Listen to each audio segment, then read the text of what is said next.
Assalamualaikum warahmatullahi wabarakatuh. Pemirsa Cokro TV, topik kita kali ini tentang festival kuliner pecinan Nusantara non halal di Solo yang di-stop secara paksa oleh ormas Islam ya, salah satu ormas Islam DSKS lah, Dewan Syariah Kota Surakarta. Terus kemudian, nah sekarang sih memang sudah dibuka lagi oleh Pak Wali Kota ya, Mas Gibran. Tapi kan bahwa itu di-stop secara paksa dan kemudian menimbulkan kehebohan, itu layak untuk kita bicarakan. Nah, saya bersama Ustadz Taufik Damas. Selamat datang ke Cokro TV lagi, Ustadz. Terima kasih, sama-sama. Saya Udah datang lama nggak ngobrol senang. kita. Nah, saya tertarik untuk berbincang dengan Ustadz Taufik karena ini menarik nih komentarnya Ustadz Taufik di X ini ya. Iya. Saya bacakan ini ya, nanti bisa ditampilkan. Jika ada orang jual makanan yang tidak halal bagi Muslim dan ia mengumumkannya bahwa itu non halal, maka saya sebagai Muslim merasa dihormati oleh penjual itu gitu. Jadi bukannya di stop, justru malah harusnya berterima kasih gitu ya. Merasa wah ini ngasih tahu kita. Gimana Ustadz melihat soal ini nih? Ya, logikanya kan sederhana. Kalau kita lihat ada tukang mie ayam yang dia menjual itu di dalam mie ayamnya pakai minyak babi kan. Dia nggak ngumumin gitu loh. Kita makan karena kita tahu mie ayam kan. Yang kita tahu mie ayam ya halal, makan. Habis makan, habislah itu. Tahu-tahu ada orang ngasih tahu, itu orang itu jualan pakai minyak babi. Kita konfirmasi betul nggak? Betul. Lo kok nggak ngomong? Kita marah pasti kan? Ya. Pasti marah.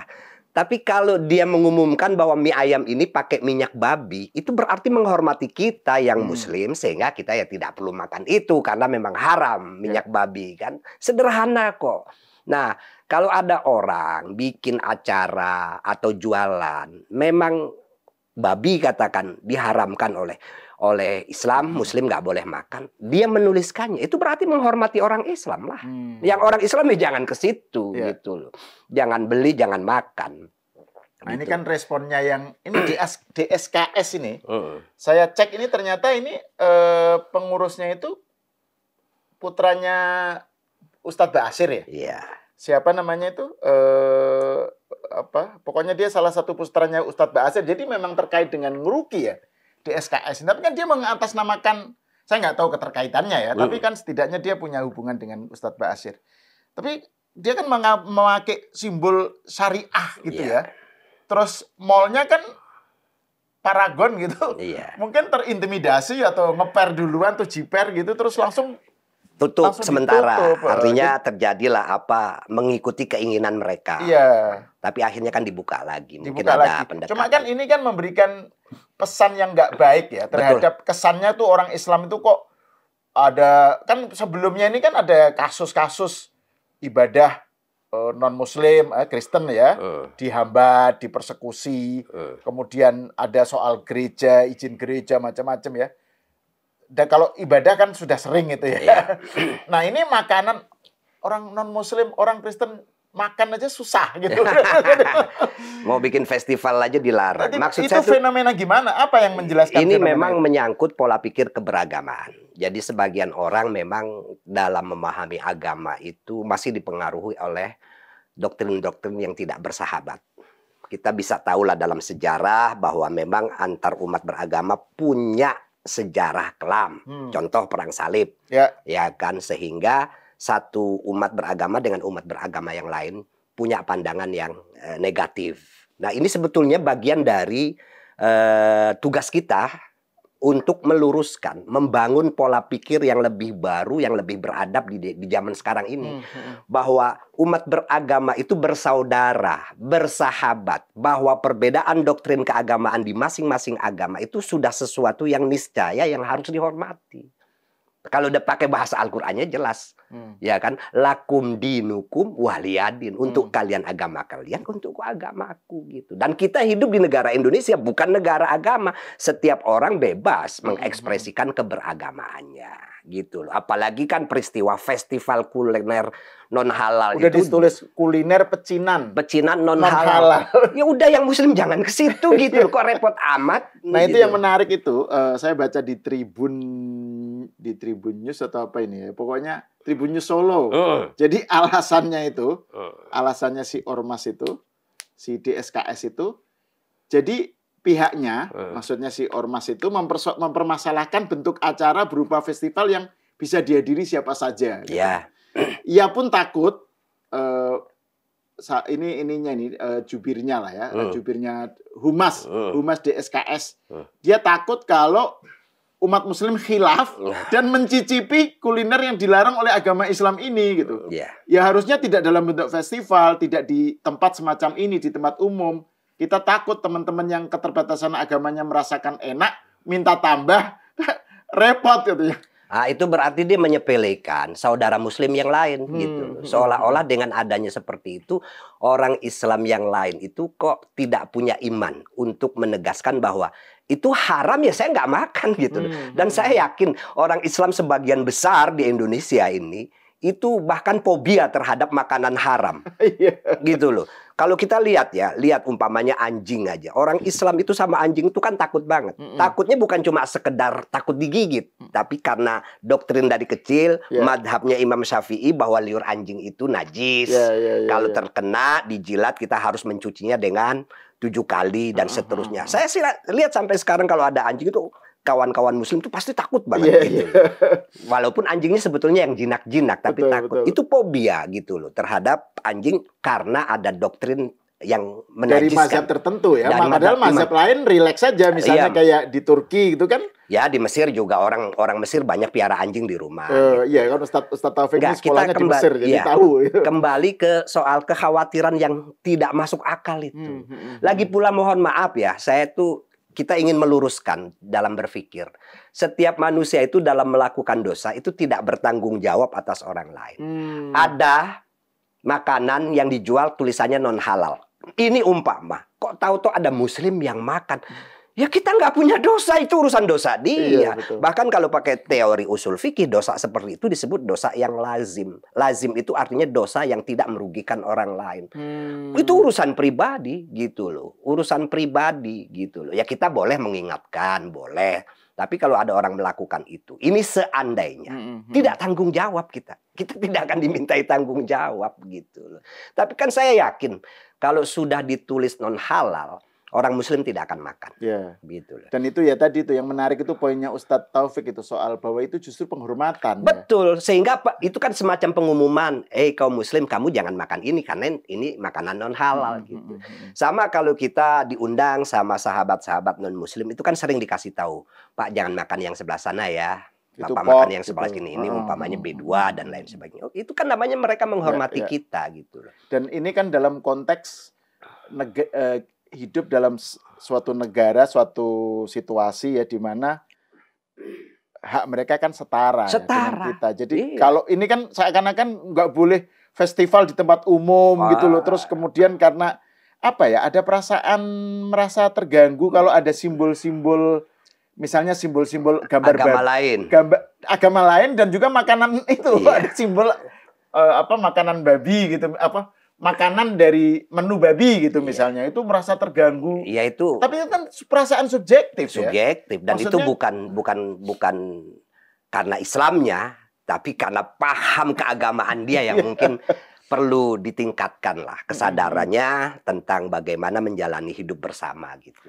Nah itu tadi poin Ustadz Taufik tuh menarik tuh soal bahwa ada residu masa lalu perang salib ya dalam membentuk bagaimana umat Islam itu melihat sebagian umat Islam dalam melihat agama lain ya, khususnya Kristen dan simbol-simbol agama lain khususnya ya salib, gereja, itu kan ada semacam fobia terhadap simbol-simbol itu bisa jadi bahkan kebencian. Nah ini kan harus dihapus yang model begitu. Kita harus membangun pola hubungan yang lebih bersaudara, bersahabat dengan umat beragama yang lain gitu loh. Sekali lagi soal beda paham, ajaran agama itu kan memang sudah keniscayaan. Namanya agamanya beda ya ajarannya beda. Konsep ketuhanannya beda, cara ibadahnya beda, tempat ibadahnya juga beda. Ya sudah, kalau kata Al-Quran itu tegas, lakum dinukum waliyadin. Untuk kalian agama kalian, untukku agamaku. Dan yang menarik kalau ayat ini, kalau ditinjau dari sisi linguistik, lakum itu artinya kalian. Mengandaikan agama itu banyak. Wali aku mengandaikan agamaku ya satu, ya memang setiap orang menganut agama satu. Oke. Jadi penghargaan terhadap keragaman agama gitu ya. Nah itu kan ini menjadi masalah karena kan ini kasus yang rentetannya itu cukup sering ya. Meskipun isunya beda-beda ya. Sebelumnya beberapa hari sebelumnya itu kan di Gresik misalnya, di Sidoarjo atau di mana itu yang ada lurah yang kemudian melarang ada ibadah di rumah, yaitu kan dengan alasan di Gresik kalau nggak salah itu. Kegiatan itu harus pakai harus lapor katanya. Padahal kan ibadah ya. Masa kita sholat di rumah rapor gitu. Ini ibadah itu kan. Apalagi kalau kita sering tahlilan. Jadi ini ada itu kan apa ya persepsi tentang bagaimana pengikut agama lain melakukan ritual itu dianggap sebagai sesuatu yang saya nggak tahu apakah bagaimana persepsi kok sampai itu mereka khawatir itu ya. Iya karena sebagian kalangan Islam itu. Indoktrinasi di masa lalu yang memang kita akui itu sempat ada. Nah inilah tugas kita menyadarkan umat di zaman sekarang ini untuk lebih bisa memahami bahwa hubungan kita itu yang harus kita bangun adalah hubungan persaudaraan. Perbedaan itu keniscayaan. Intinya itu sih sebetulnya membongkar pola pikir seperti itu. Dan kita tetap optimis, tetap berpikir positif, dan yakin bahwa sebagian besar masyarakat Indonesia sebetulnya toleran terhadap perbedaan-perbedaan seperti itu. Cuman kadang-kadang memang, ya saya juga nggak ngerti, ada ya orang-orang tertentu yang kemudian membawa massa, punya tujuan apa dan lain sebagainya gitu loh. Ini DSKS ini malah mungkin nggak bawa massa loh. Dia hanya bawa surat. Surat dengan ya tapi kan itu mengatasnamakan organisasi, artinya punya massa. Betul. Gitu. Karena dan juga ada simbol itu loh, term syariah gitu. Jadi syariah itu kan di mata kalau orang Islam kan memahami syariah ya sesuatu yang bagaimana. Makanya kalau bicara syariah itu orang harus belajar usul fikih dengan baik gitu loh, supaya lebih tercerahkan. Apalagi kalau dalam teori fikih ya, kita kalau nggak tahu nih umpamanya kopi ini. Ternyata kopi ini atau makanan lah ternyata mengandung minyak babi, ada minyak babinya. Kita makan. Kita nggak tahu, nggak dosa kita. Ya kalaupun dosa pasti dimaafkan oleh Allah karena kita nggak tahu gitu loh. Makanya kan ada guyonan dulu katanya Gus Dur.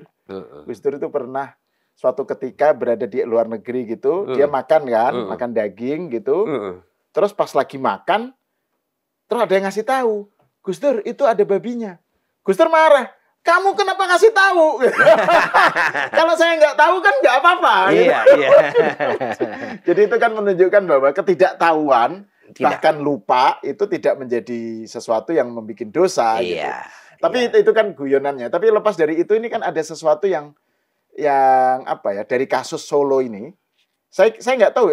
Sekarang kan sudah dibuka lagi ya oleh Mas Gibran ya. Karena dapat perhatian dari banyak orang. Betul itu kan. Ya. Cuma kan ini kenapa ini selalu terulang ya kasus semacam ini gitu. Dan juga ini kan ada gerakan halal tourism atau apa itu kan membuat image yang jelek terhadap halal tourism kan. Iya. Di misalnya ada satu tweet dari orang Bali dibilang, tuh kan kenapa Bali menolak halal tourism karena begitu dibolehkan nanti yang dianggap non halal dilarang gitu. Jadi itu kan memberikan satu persepsi tentang orang Islam tuh kok seperti itu gitu. Betul.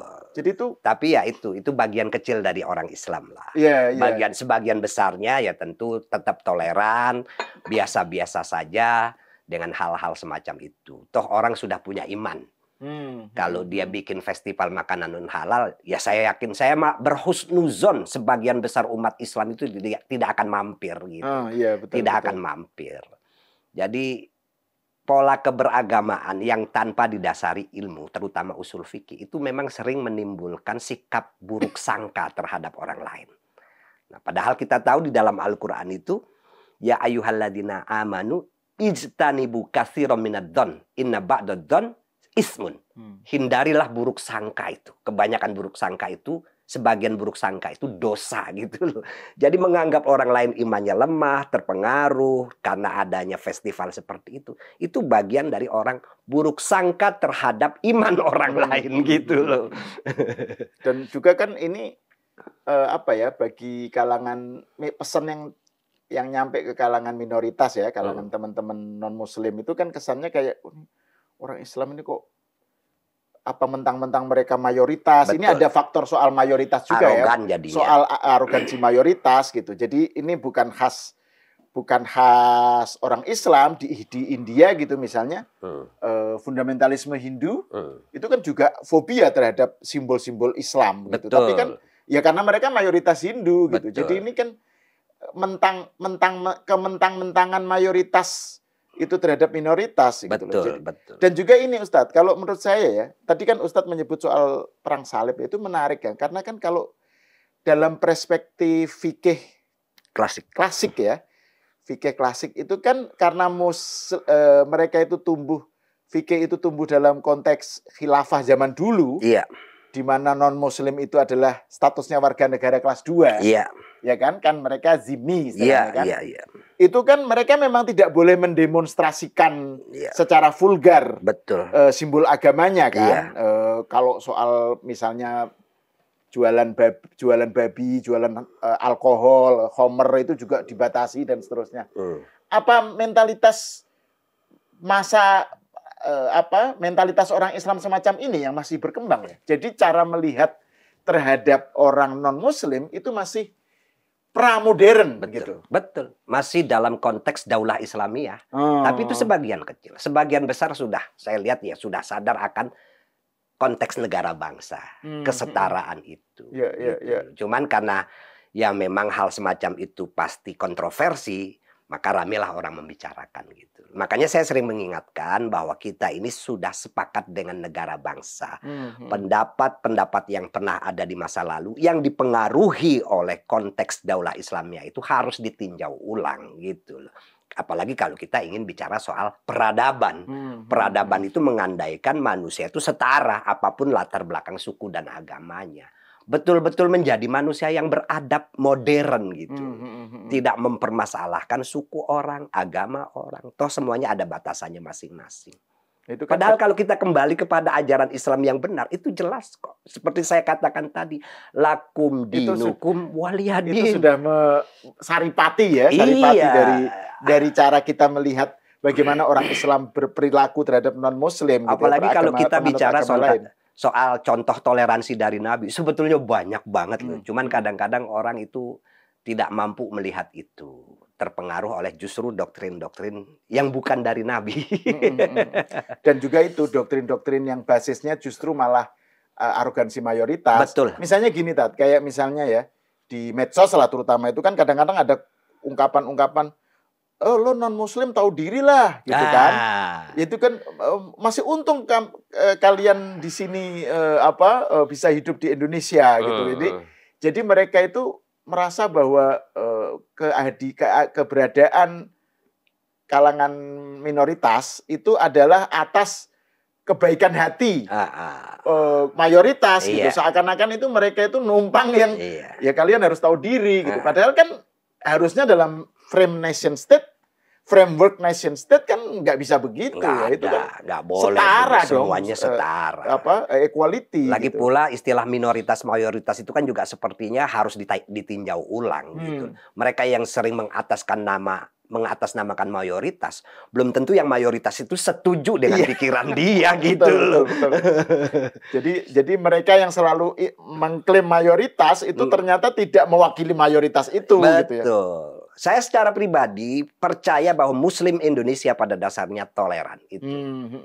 Nah mungkin ini sih kali yang mungkin yang diperlukan itu sekarang adalah pengarus utamaan suara toleransi di kalangan Muslim itu supaya kelompok yang misalnya dari kalangan Muslim yang tadi itu yang ngamuan, terus fobia terhadap simbol-simbol agama lain itu ketika mereka bersuara itu nggak langsung dianggap sebagai mewakili Islam. Betul. Gitu loh. Dan memang yang begitu nggak mewakili Islam sama sekali. Islam jauh dari kan sikap arogan. Kalau kalangan non-Muslim kan kadang-kadang nggak tahu bedanya. Jadi kan wah sudah memakai DSKS gitu kan, syariah gitu, terus wah ini kalau nggak diturutin saat kita melawan mayoritas ya, nih. Makanya gitu. dalam kesempatan ini kepada sahabat-sahabat non-Muslim, apa yang terjadi itu DSKS itu tidak mewakili Islam gitu loh. Itu hanya ormas kecil, gitu kecil ya. itu tidak mewakili Islam. Jadi itu yang harusnya menjadi pelajaran kita ya. Betul. Nah, terus hal lain ya, kalau tentang ini gimana Tat? Ini sebagai penutup juga ya.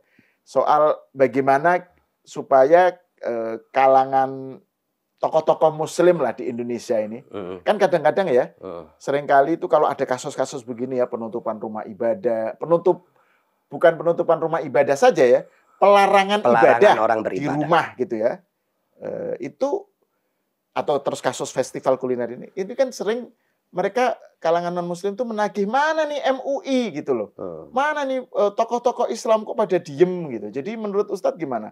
Jadi seakan-akan kayak mereka nggak peduli atau bagaimana, padahal di tingkat akar rumput udah resah ya. Udah resah gitu.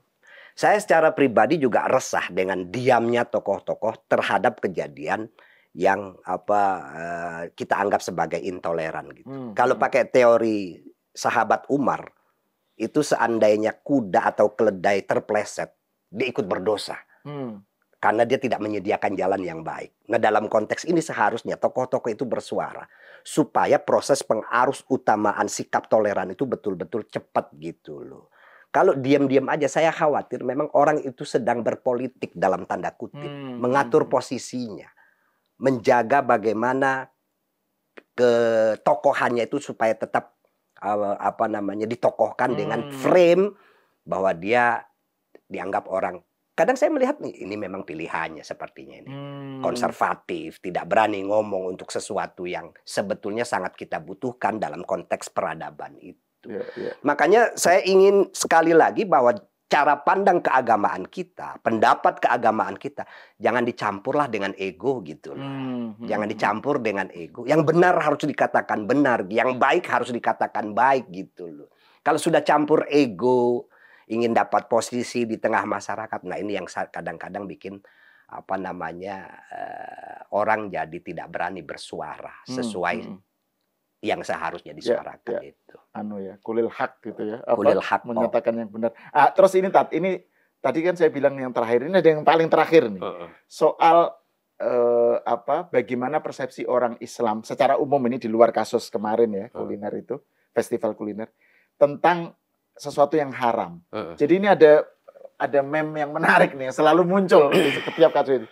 Jadi meme itu jadi yang babi itu menempati posisi yang paling tinggi. Jadi kalau sesuatu yang haram, kalau sesuatu yang orang Islam tuh kalau soal babi itu wah ributnya minta ampun. Pokoknya itu betul-betul kayak kiamat gitulah kalau soal babi. Tapi soal haram yang lain itu mereka nyantai aja gitu, judi online, terus korupsi, terus soal-soal yang lain lah ya. Jadi kalau haram yang lain itu nggak terlalu dramatis kalau menyikapi babi gitu. Jadi ini soal soal bagaimana cara menyikapi yang haram itu orang Islam juga kadang-kadang yang dilihat hanya haram zatnya, bukan haram bagaimana mendapatkannya atau prosesnya. Gimana Ustadz melihat soal bagaimana orang Islam Indonesia melihat keharaman? Ya, itu salah satu contoh religiusitas, bukan spiritualitas. Beda. Kalau religiusitas itu kan ya hanya simbol-simbol. Jadi ego bahwa ketika babi teriak haram, alkohol teriak halal, disadari atau tidak ingin menunjukkan bahwa saya orang yang sangat beragama, anti dengan itu semua gitu loh. Tapi giliran yang haram dan haramnya kemudian merugikan orang lain kayak korupsi, banyak orang yang slow-slow aja. Karena banyak yang doyan juga gitu loh. Banyak yang doyan gitu. Nah, ini memang salah satu problem bagaimana orang menghayati agama. Agama itu saya sering mengingatkan, jalan spiritual bukan cuma religiusitas, apalagi dipakai sebagai identitas untuk membeda-bedakan orang lain gitu loh. Maka pentinglah kalau di dalam Islam itu, saya sebagai ahlus sunnah wal jamaah melengkapi keberagamaan kita, bukan cuma Islam dan rukunnya, bukan cuma iman dan rukunnya, tapi juga ihsan yang melahirkan ilmu tasawuf yang merawat spiritualitas atau meningkatkan spiritualitas kita.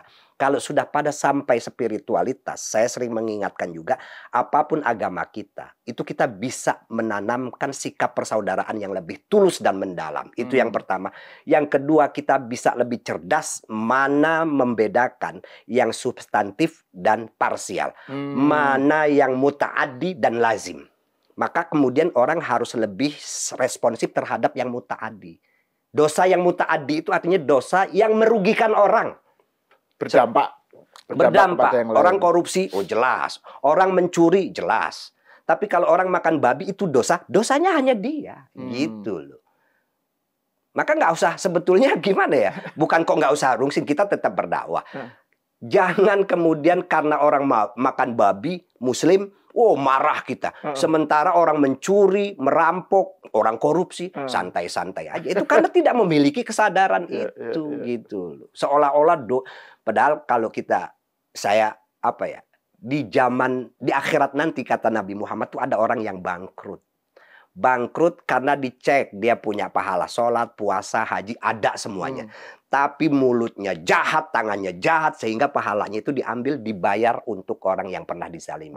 Habislah pahalanya, nggak jadi dia masuk surga. Sementara orang yang dizalimi masih ada, akhirnya dosa orang yang dizalimi diambil, dikembalikan kepada dirinya. Mau masuk surga nggak jadi, masuk neraka. Nah itu kata Nabi, orang yang bangkrut di akhirat nanti.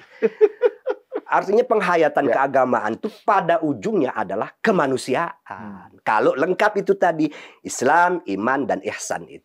Ihsan itu kaitannya dengan soal akhlak, spiritual. Ya kalau diperjelas teorinya nanti bisa ada teori-teori tahalli, tajalli, itulah kita tahu lah itu.